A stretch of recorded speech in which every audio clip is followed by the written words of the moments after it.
Hello, welcome back to 1992. It's time for another Premier League preview show with myself, Dan Bardell, and jet setter Jonathan Wilson, who's literally just walked through his door after a turbulent journey back, by the sounds of it. But we'll get into that just before we preview Manchester United against Brighton, Villa against City, Bournemouth v Forest. We'll, of course, do our predictions as well and look back on last week's predictions and see how we got on.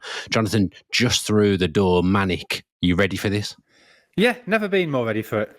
I mean, I didn't see a second of West Ham v Brentford. You did not miss very much. I feel like I've learned a lot about it in the last 45 minutes in a taxi coming from Paddington. I mean, we're not even previewing that game, so you didn't need to do that due diligence, really. No, it's just a taxi driver just talked at me about how bad West Ham are. Oh, yeah, they are really bad. But I suspect you already knew that before your 45-minute taxi journey.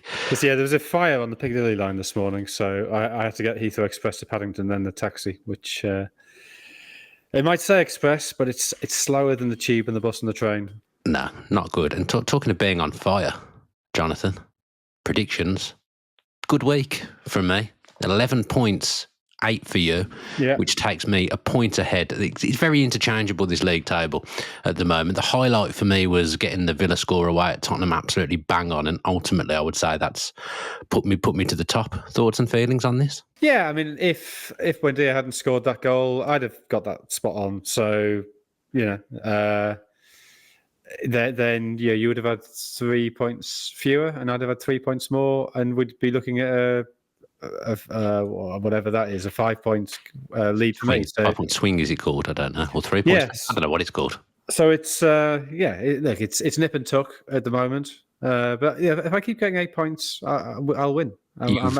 I'm happy with 8 points. Yeah, 8 points is the barometer, as we've discovered through weeks of doing this show. You do always say 8 points is critical. If you get 8 points every week, you'll get top. But as I've said previously, if you get 8 and I get 11, that isn't going to be good for you. But I suspect I'll be back to second next week. Well, I mean, a point in it, one goal can make all the difference. Yeah, I don't like my predictions this week. I was doing them and I didn't like them as I was doing them, so I'm not sure what that means, but we'll obviously go through them as always.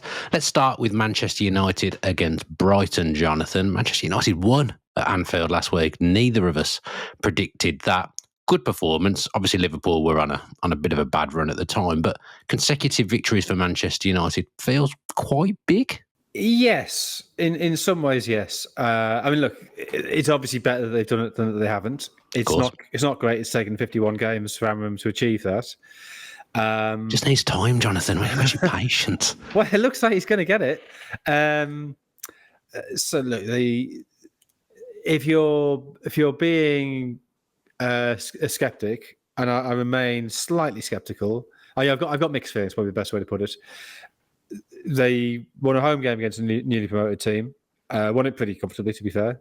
And then they went to Anfield and got beaten 2.8 to 1.2 on the XG. So they actually conceded a greater XG last Sunday than when they lost 7-0 at Anfield. Really? That's a great stat. So, yeah, 2.8 to 2.7. Did taxi driver tell you that? I'm sure he would have done if we'd had another half hour. So it's good they've won the game. It's good that they showed the resilience to win it.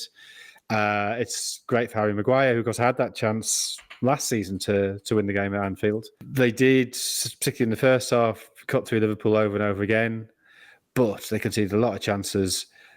On another day, Liverpool could have won that quite easily.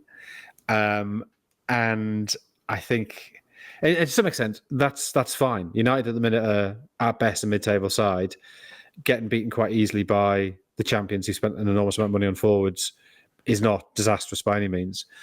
But I think the longer-term concern would be their level dropped after the hour, which is a repeated pattern. And it's obvious why. Casemiro can last an hour, and Casemiro is still not what he was, but he's still a good player. And Mason Mount, after the injury, seems to struggle to last more than 65 minutes or so. When both of them went off, they lost a bit of control in midfield and came under pressure. So, I think positive they've won it.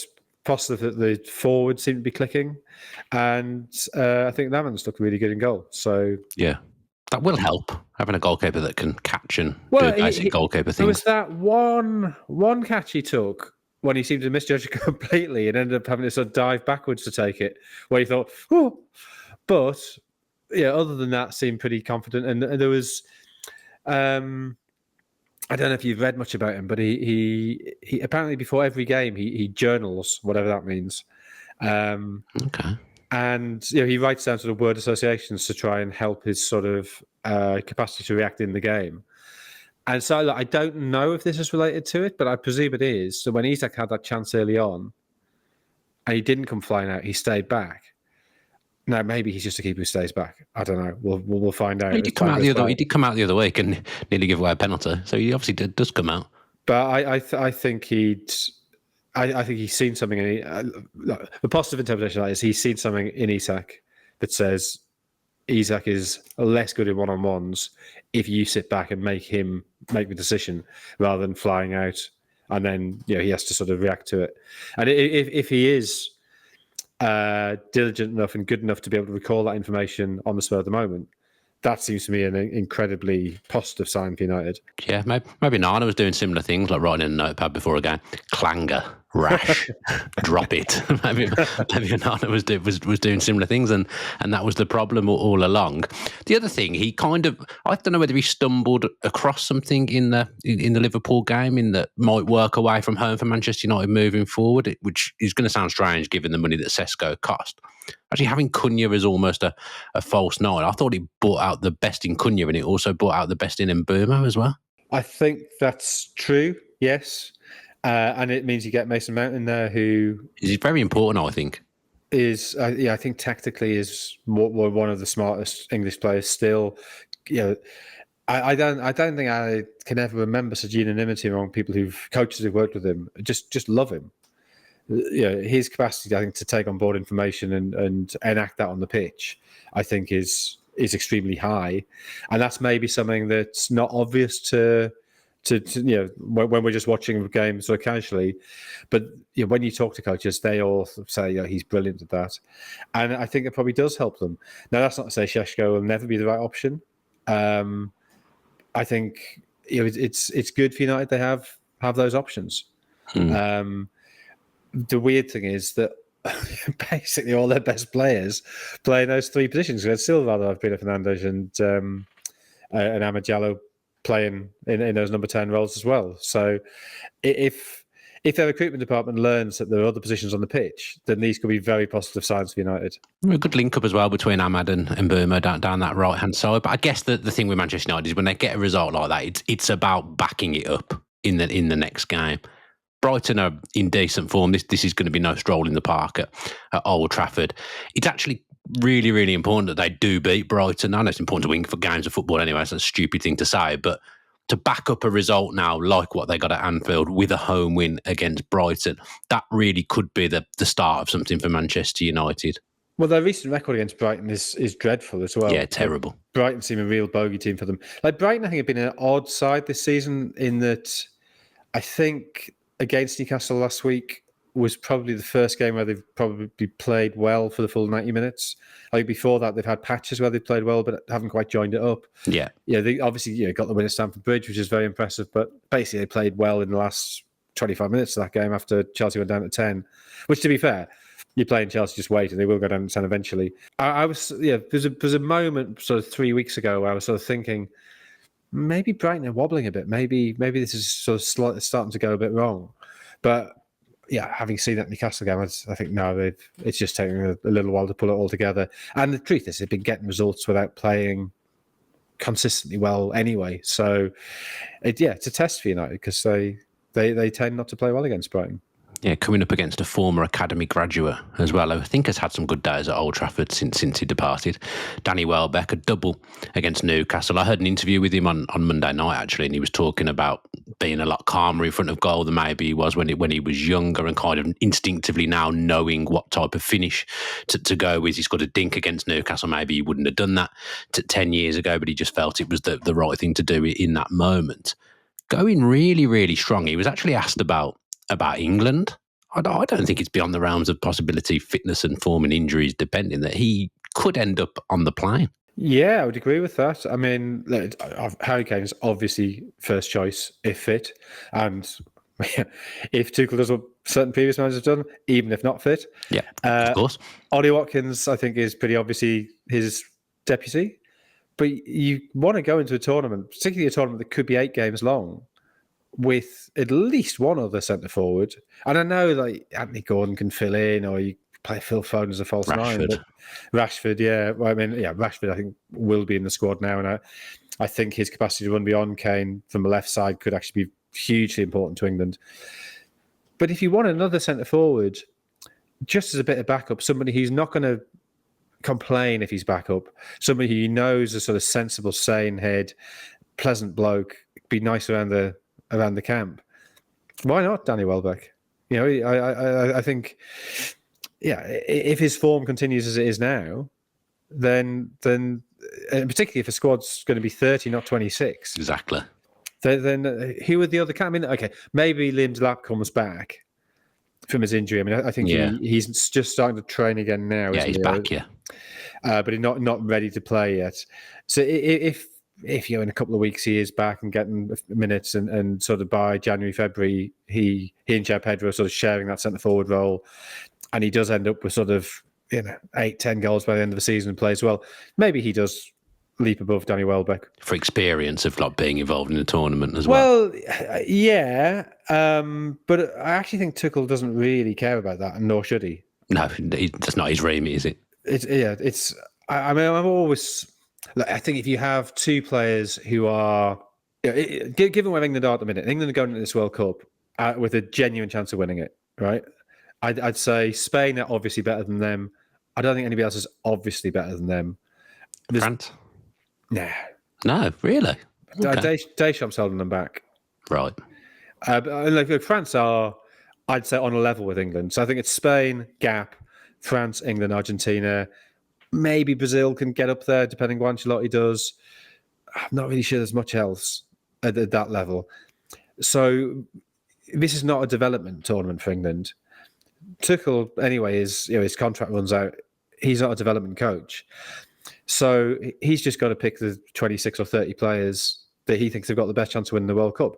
If he was looking ahead to the Euros 2 years down the line, or the World Cup 2 years after that, then there's an argument for saying, yeah, take the younger player to develop them. But I just don't think England have got that luxury. I mean, there's not at that point in the development cycle, which may be harsh on Delap, who would have got a chance in previous year. I mean, maybe he will get a chance, but assuming that people follow the logic that I'm following here, maybe it is a bit harsh on Delap, but that's just where we are. And I think this sort of the constant picking for future tournaments is always a bit of an excuse, or can be a bit of an excuse. I mean, I know there's. We seem to have drifted off a point here, but let me finish this. I know there's a lot of discussion in Wales as to. We really have drifted off it now when we're talking about Wales. Well, when John Toshak was manager, he was always saying, "Oh yeah, we're looking at 3 tournaments time," and I think there's a lot of skepticism of, well, hang on, why are we going to turn up to watch this qualifier when you're telling us we haven't got a chance? We're going to look at some kids kind of having a lesson for 6 years' time. But a lot of the players that he gave caps to were there in year 2016. And I don't think it's clear cut. I think there's a lot of debate in Wales as to whether Toshak deserves some credit for what happened in 2016. But I think you certainly can mount a case that he did. So there are times when you can do it. I just don't think England are in that position at the moment. Yeah, and whilst we're on a massive tangent and we've ended up talking about England. Harry Maguire, going back to him, if he stays in the Man U team, England are not blessed with a ton of centre-backs. He can obviously play left centre-back as well. Is there a road back to England for Harry Maguire? Possibly. I mean, the doubt would be, is he quick enough on the turn to play the sort of pressing game that Tuchel wants to play? I mean, if Tuchel sticks with that, I mean, maybe he looks at the weather in the US and sort of decides to sort of ease back. The thing that Maguire will give you is he's really, really good in the air in both boxes. And that's valuable. He's probably maybe Dan Burn injury away from getting back in. You could see him taking that kind of 4th centre-back role in the squad again. good around the place. Players love him as well, don't they? The England players. Yeah, it's that slot. You're right. It's that. Yeah, but Dan Burn, big, strong, was great threat from corners. Yeah, whoever he's marking is going to really struggle to win the ball in the air against him. I think everybody being fit, it's probably Stones and Gay are the first choice. Yeah, great. But yeah, like having the option of Maguire is not a bad. It shows where England are. It shows how deep their options are. That Maguire is by no means a certainty to get in even a 30-man squad. Yeah, I mean, to be fair, he's been the comeback kid for Manchester United. Well, comeback man. Not really a kid anymore. He's been the comeback man for Manchester United quite a few times. Who's to say that it won't happen for England as well? Just before we finish previewing this game, I just wanted to touch on Van Hecke at Brighton. I don't see loads of Brighton. I don't feel like they're on telly loads, so I don't end up watching them a lot. But when I do watch them, I feel like Van Hecke has gone from being quite a raw centre-back to being quietly one of the most consistent centre-backs in the league. Is that a fair assumption? Yeah, I think that probably is fair. He's got a bit of needle about him as well. Yeah, he likes to scrap. And he's got a little bit of pace as well, which I think when he's playing alongside Dunk, you need that. So yeah, Brighton are very good at this. They're very good at identifying talent, bringing it in, and it might take a year or two for it to get up to speed. But yeah, Van Hecke, I think, is. I mean, I was about to say he's one of the best centre backs in the league. Is that true? He's probably one of the best upcoming 15 centre backs in the league, maybe 20. Yeah, I wouldn't like to go through that now, but I would think he's probably in the top 20. That's probably fair. Which means he's a good centre back for a top half side, which is what he is. So that's good. Okay, well done, Van Hecke. You've got into Jonathan Wilson's top 20 centre backs in the Premier League. What an achievement! And Jonathan, what the hecker is your prediction this week for Manchester United against Brighton? You see, we start a bit later. You get the best out of me. You're dragging me up at 8 o'clock in the morning. You don't get these little tidbits, Jonathan. Yeah, well, I mean, maybe we should just go back to 8 o'clock next week. I've no doubt that we will. 2-1 United. Cunha to score first. It's the same kind of pattern. I've gone for 2-1 to Manchester United as well, but I've actually gone for Brighton to take the lead and Danny Welbeck to score. And Manchester United to show some resilience and get back and win the game 2-1. Right then, next up, and you might be able to tell that I choose the games that we pick because for the second week running, it is Aston Villa being previewed, but I haven't actually chose them as the main reason for doing this. I felt like we haven't done City for a few weeks and they're going well. Obviously, Liverpool have had a huge drop-off, which has enabled Manchester City to propel themselves back towards the nearest challengers to Arsenal currently. They lost 2 out of their first 3 games, I think, Manchester City, but since then it's been pretty consistent. And the big question is, can Erling Haaland score 100 goals this season, Jonathan? How many goals is this guy going to score? Because he's just irrepressible at the moment. No, I mean, he's in extraordinary form. He's back to the sort of form and goal-scoring form that he was in when he first joined City. Back to thinking, I can't work out how you do stop him. And I think that's probably related to the change in how City play, that they've gone to a much more direct way of playing. It's not the controlled possession football that we're used to. They do get the ball forward quicker. They are prepared to go long.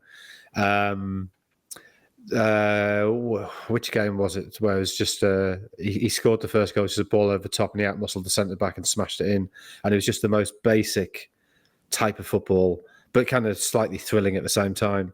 I feel like it could be any game this season. I feel like they've scored a few goals like that. It's not Burnley, wasn't it Burnley? Was it Burnley? It might have been Burnley. Yeah, I think it was Burnley. Yeah. He's done it in another game, as well. He's done it in another game. I can't remember which one, but he has. Well, yeah, and it was. I mean, I've completely lost track of when things happened. Arsenal as well. He went clean through, didn't he, and scored on his right foot, and you just never thought he was going to miss. Yeah, but the goal I'm thinking of, he sort of. I think he's very good at this. He sort of starts to push one side of the defender. The defender kind of steps across him. By the time the defender stepped across, he's gone around the other side. and then runs onto it and smashes it into the top left corner. Oh, I can picture the goal now, and he wasn't Burnley.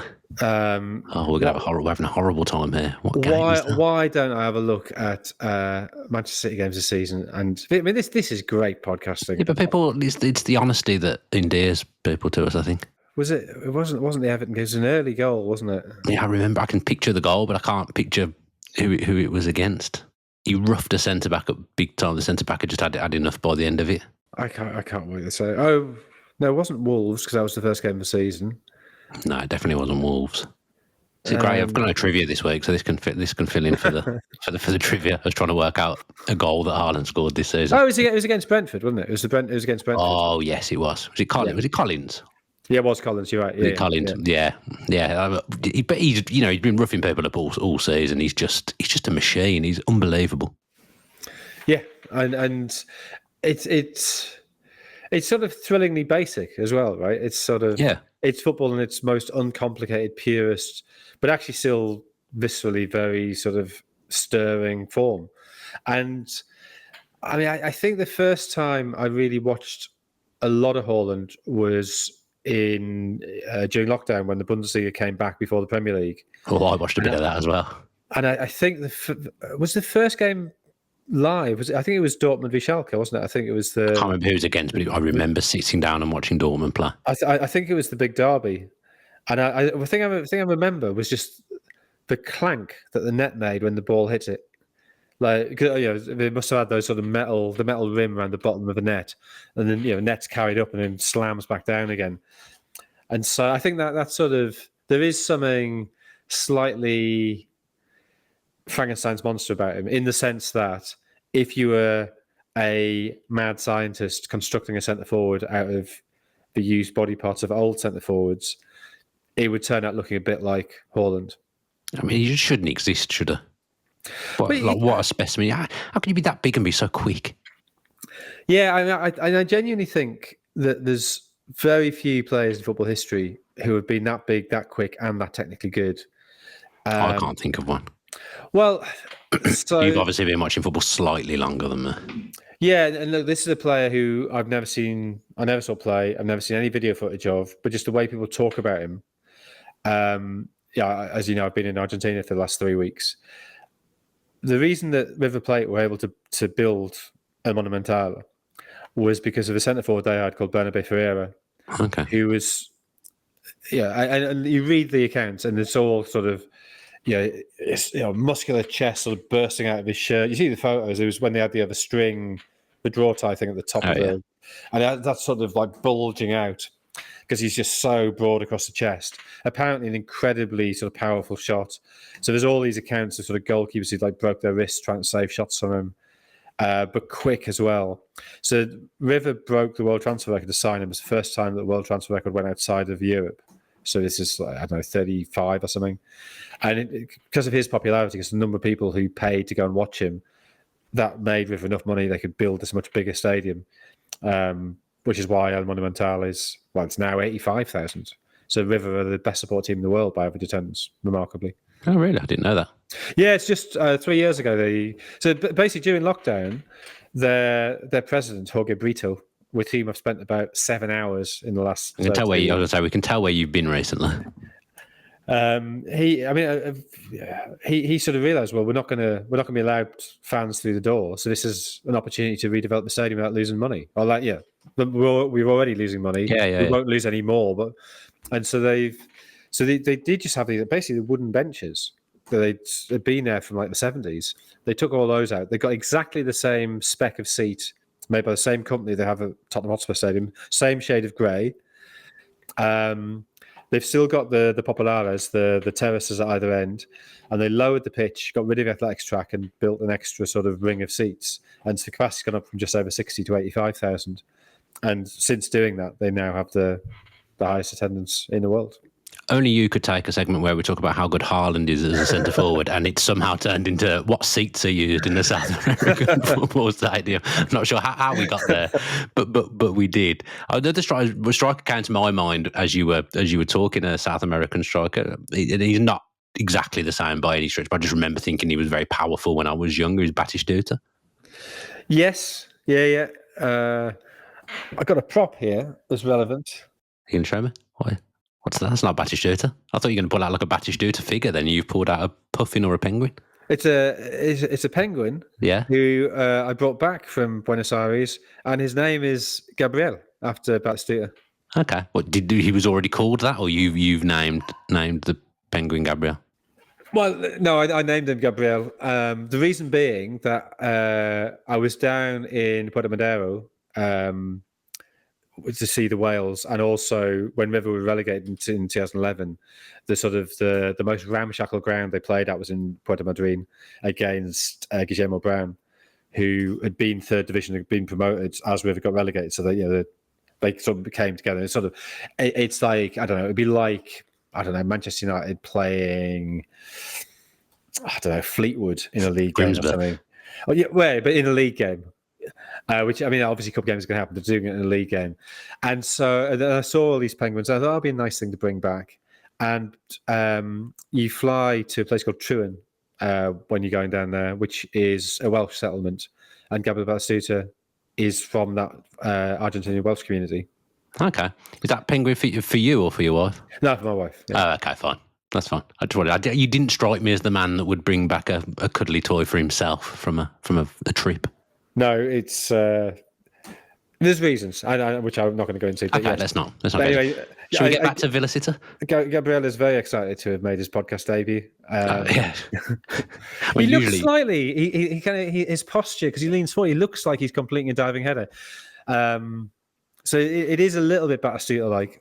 Okay, we'll go with it. Gabriel the penguin. We'll see whether he's still on Jonathan's desk when we come to podcast next week, or whether his wife has received the gift. So,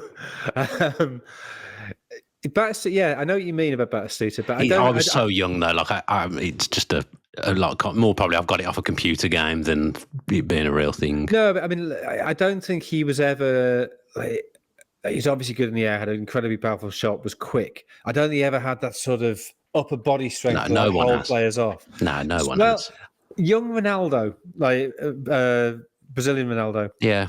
He wasn't. I don't think he was quite as powerful in the air, but there was a sense about him of once he got running, you couldn't stop him. He was just too big, too powerful. And the other player who reminds me a little bit of, although he was never as quick, is Christian Vieri. Yeah, Vieri. I've seen Vieri play live at Villa Park as a child when we got knocked out of the UEFA Cup. Yeah, he was a big boy. Atletico. Okay, yeah. So yeah, if he'd had a bit more pace, but anyway, yeah. Yeah, Vieri was doing some punditry bizarrely for DAZN in the summer. I remember in the Club World Cup. Speaks excellent English, doesn't he? Yeah, he was the Australian. Yeah, the Australian angle.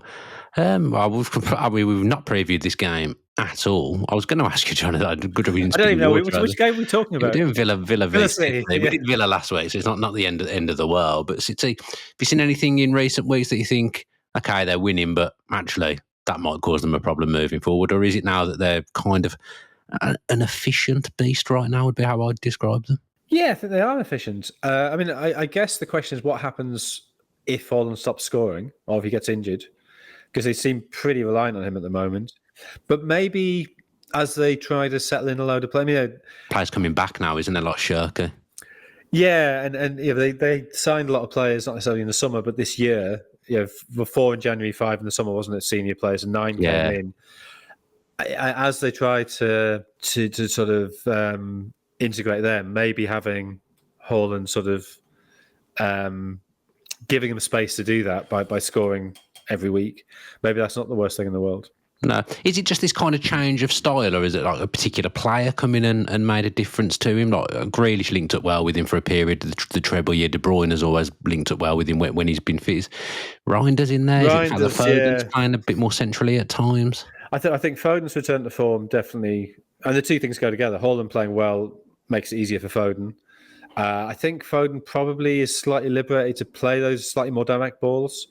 And I think particularly when De Bruyne was there, that was De Bruyne's role, and everybody else had to sort of retain possession because Guardiola didn't want more than one player risking possession. I think people like Doku, Oscar Bob have also, and maybe this is also Haaland creating space for them, but they've had little flashes of playing well. Reinders, I think, is fulfilling the De Bruyne role, because it was his pass, wasn't it? The Brentford goal we talked about. So, yeah, I think Guardiola's just sort of eased back on what he expects from players. I think he's gone to a much more simple system, and I think that's a conscious move, largely because of the fixture list. That interview you gave last season. Have we talked about this already? I'm unsure. I don't think we feel like we've done much, City, to be honest. Well, so Guardiola gave that interview last season where he said that his football was no longer like the most modern football, and he said modern football today is played by Bournemouth, Newcastle, Brighton, and Liverpool. And at the time, I interpreted that, and I think a lot of people did, as him saying that the very sort of pass-focused football could become very predictable. People had sort of got used to that, and so you needed to introduce something a bit, a bit less predictable by having people running with the ball. That's what I thought he meant, and I think to an extent he did mean that. But actually, I went back recently and looked at that interview, and what he's saying is he doesn't have time, because of the fixture list, to set his team up to play his juego de posición.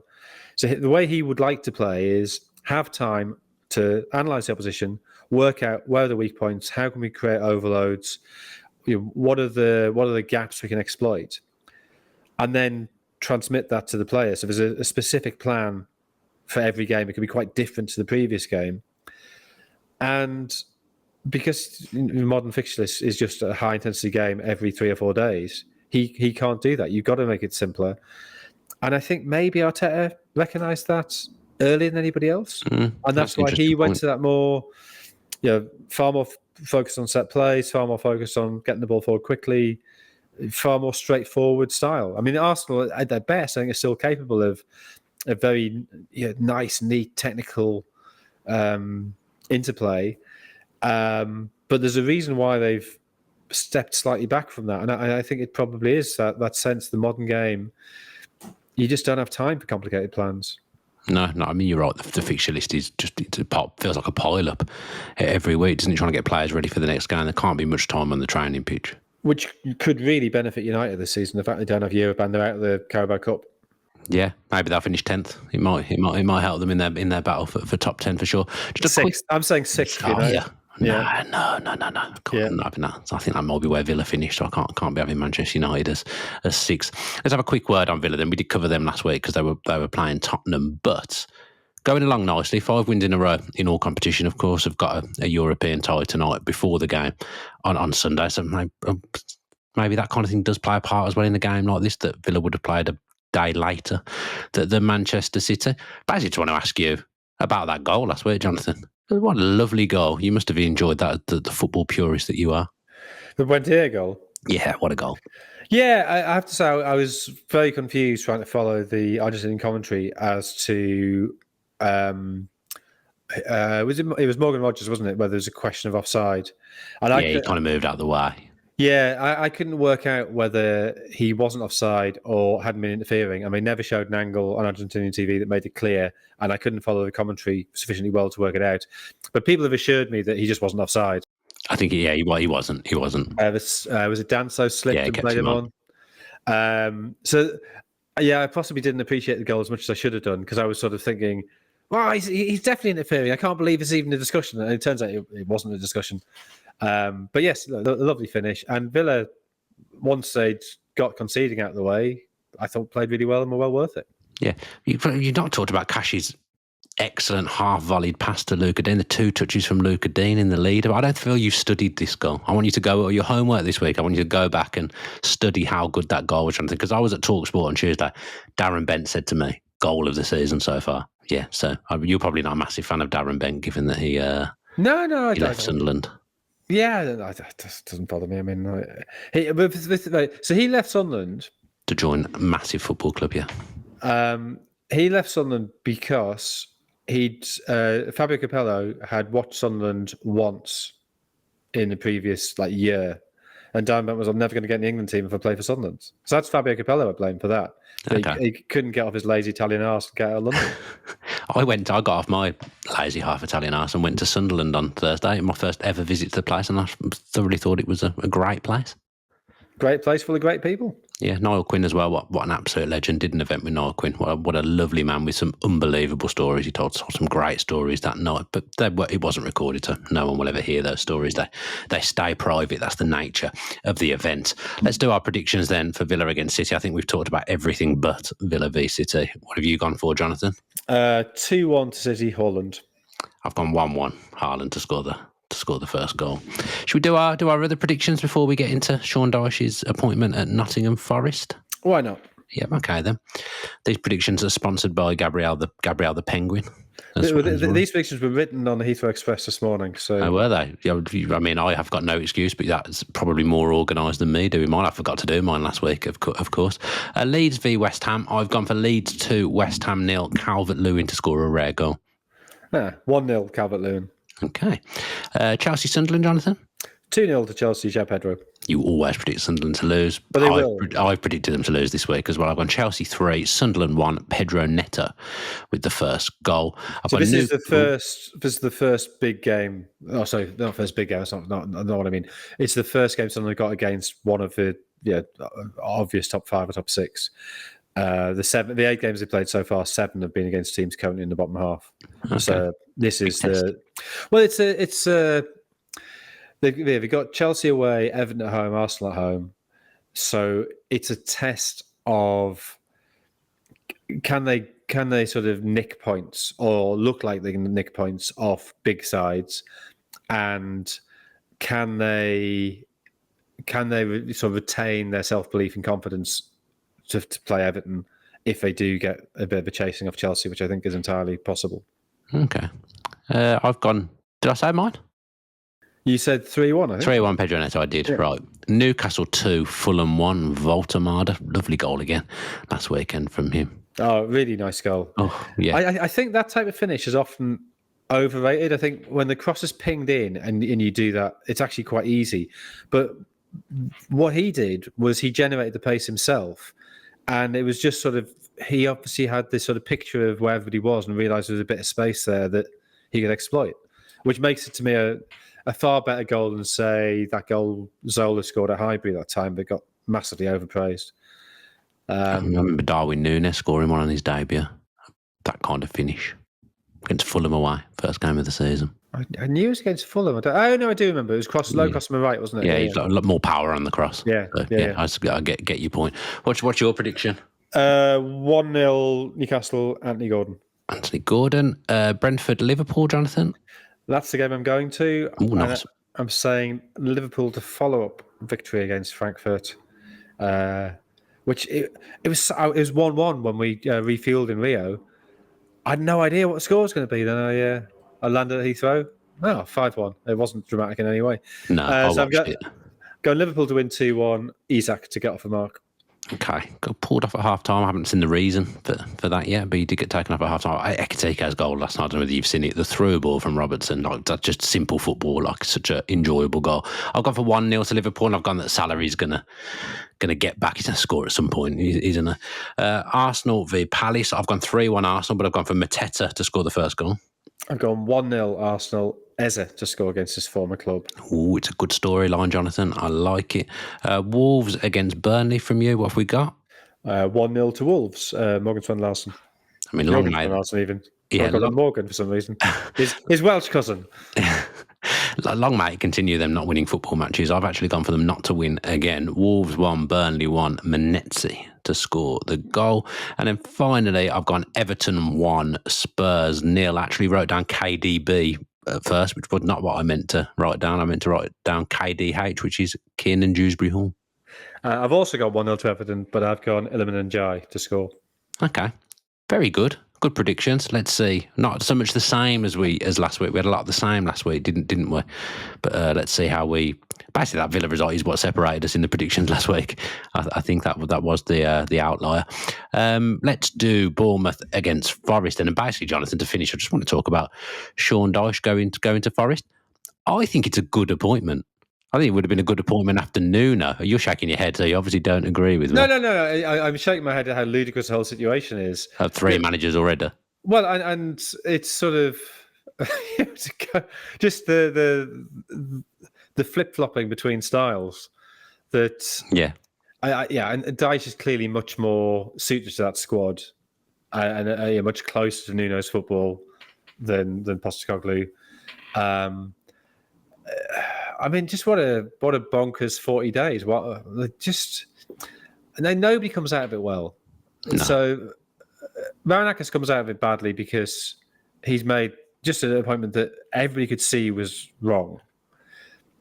Postecoglou comes out of it badly because surely he could see that squad wasn't going to respond to his style of football. And that's not the question of can he get them to buy into his ideas or anything. They're just not physically capable. They're not the right sort of players for that sort of football. And so that smacks of a real lack of judgment on his behalf, but also lack of self-confidence. It's almost like he's, oh God, I'm 60. I might never get another chance to manage the Premier League. I better take this. And then he probably has guaranteed he'll never manage the Premier League again. Yeah, that's it now, isn't it? I mean, I think his stats 6 points in his last 17 Premier League games. Pitiful his 18-month record in the Premier League. It really is. So, I mean, who's going to take a chance on him? No team is threatening relegation is going to think, oh yeah, he's a safe pair of hands who'll guarantee. Worst case scenario, we get 30 points, but we might get up to 38, 39. There's no guarantees of that. And the middling teams where he might still have had a future, you just no, he's tainted goods now. It's kind of he'd have to go somewhere else and do exceptionally well to get back in the Premier League. And I think it's too late. And I also don't think the Forest players come out particularly well. Because it's quite strange. They're a bit like a Abramovich Chelsea light, where the players seem to have a lot of influence with the owner, I would say.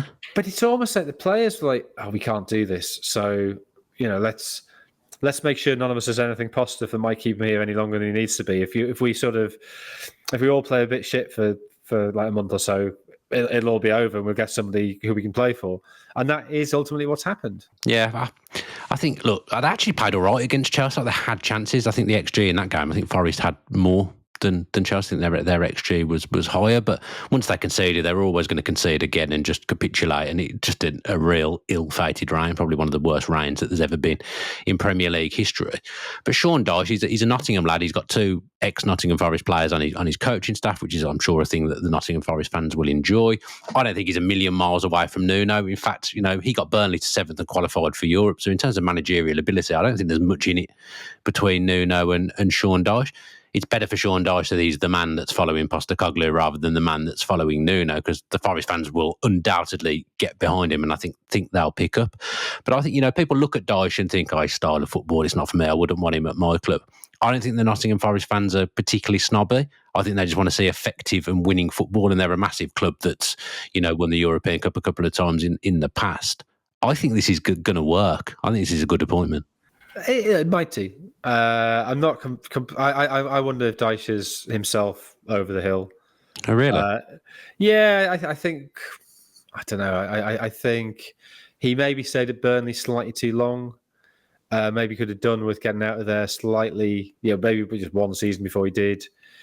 Before that started to go sour. I don't think it's. I mean, I suppose at Everton he did tighten them up. He did keep them up despite the points deduction. Yeah. Comfortably as well. So we shouldn't be too critical of that. But football wasn't. They just didn't score goals by the end was the problem. Which that's not an issue of style. It's if you don't score goals, you don't win games. That's maths. It is basic math. I'm sure they will improve. I don't think they should be in relegation danger. And I think probably with my Sunderland hat on, I'm quite glad that Sunderland played Forest in the 40-day Postecoglou reign. That's where you want to be. You want to be in that 40-day reign. My team hasn't made it into that 40-day reign. Yeah, that's where you want to be. You've hit the sweet spot with that one, I would say. Yeah, I think Sunderland got Villa at the right time as well. Maybe got United side at the wrong time, but yeah. Be interesting to see how. But the thing is, you're right that one of the problems Postecoglou had was he seemed to talk about Tottenham a lot, which made the whole thing seem like a bit of a rebound decision to accept the job, and also he kept talking about, you got to give me time to sort out this mess. Hang on, what mess? Like they finished, they had the best season for 30 years last season. It's not a mess. Well, it is a mess, but the mess is entirely the owner's creation. Yeah, too many signings as well. If this is a mess, it's not really, it's not to do with the last bloke. It's to do with you. Yeah, completely agree. But now Dyche can come in and it actually is a mess. And he'll be all right. He'll be all right, yeah. Yeah. Quick word on Bournemouth. Croupy, a couple of goals for him last week. I really could have gone away from Selhurst Park with 3 points, although Mateta on another day probably scores 2 hat-tricks. I don't know how much of that game you saw. But I saw all of it because it was live on Argentinian TV. Oh, excellent. Well done, Argentinian TV. But the event, Evan Nielsen's not there. I would have put Croupy in and he'll score 2. Once again, with recruitment... Unbelievable. So many teams who we talked about recently who seem to have got it absolutely spot on. And he's another one who, the fact that Bournemouth lost 4 of their back 5 from last season, if you include the keeper, and barely seem to flick it. Just carry on, which is remarkable management, remarkable recruitment. The only thing I'd say about them, and this is very much sort of a minor criticism, but it's a sort of luxury criticism. But it's a criticism you only make because they're doing so well. But they do run out of steam late in games. I'm surprised with the brand of football that they play, to be honest. It's high tempo, isn't it? High octane football. And Raiola talked about this after the Spurs game last season when I don't know if you remember that they were 2-0 up last season, ended up drawing 2-2. And really, as they're much better than Spurs this season and did beat them at Tottenham Hotspur Stadium. They should have beaten them last season, should have beaten them comfortably. And Raiola, I think, was frustrated about the game management. And I do slightly wonder about that. To be 2-0 up at Palace and not to close out, to be 3-2 up at Palace and not to close it out, I think they would see that as 2 points dropped. Yeah, I'd agree with you. Will it be a momentum sapper as they take on Forest, Jonathan? What's your prediction? I've got them to win 1-0 and Semenya to score. Okay, I've gone 1-1. Chris Wood to get back to what Wood does under his old manager, Sean Dyche. So he didn't play the last game, Wood, did he? That was when I knew Postecoglou was going. When I saw Awoniyi was playing up front, from absolutely nowhere. That's when I knew that reign was coming to an end. So yeah, I've gone 1-1. Chris Wood to score the first goal. Well, Jonathan, that does us. You can get back to your 27 podcast that you've got to do today. Another 4 podcasts today, yeah. Maybe at some point give Gabrielle to your other half. Let us know how that handoff goes. I'm interested to see if she likes that present. So, because you've obviously said there's a reason for it, so I'm interested to see if she's happy to receive the gift. But yeah, other than that, you're free to go. And thank you for joining me again, Jonathan. Oh, well, thank you very much. It's always a pleasure. Yeah, and we'll be back again next week, of course, to preview the Premier League action. And wherever you were taking this podcast in, whether it be via YouTube or via audio, if you could do all the good things that help podcasts grow, that would be absolutely fantastic, like subscribing, leaving 5 stars, saying something nice in the comments, leaving nice reviews. All those things really, really help. So this has been 1992. It's a goodbye from me and a goodbye from Jonathan Wilson too.